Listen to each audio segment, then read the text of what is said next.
અમદાવાદ શહેરના VR1 અને C-Tech group દ્વારા માનવતાનું ઉત્તમ ઉદાહરણ પૂરું પાડતી એક અનોખી પહેલ કરવામાં આવી। શહેરની વિવિધ કન્સ્ટ્રક્શન સાઇટ્સ પર મજૂરી કરતા જે શ્રમિકો હોય તેમને 5 થી 16 વર્ષના બાળકો માટે દર મહિનાની 4 તારીખે એક વિશેષ ચેરિટી કાર્યક્રમનું આયોજન કરવામાં આવે છે। આ કાર્યક્રમમાં સ્વયંસેવકો દ્વારા પ્રેમથી ભોજન તૈયાર કરી બાળકોને પીરસવામાં આવે છે।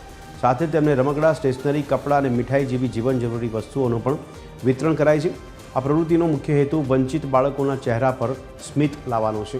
બાળકોના ચહેરા પરની એ ખુશી જ આયોજકો માટે સૌથી મોટું પ્રેરણા સ્ત્રોત બની રહી છે। સમાજ માટે ઉમદા ઉદાહરણ રૂપ આ કાર્યક્રમ અન્ય લોકોને પણ સેવાની પ્રેરણા પૂરી પાડી રહ્યો છે।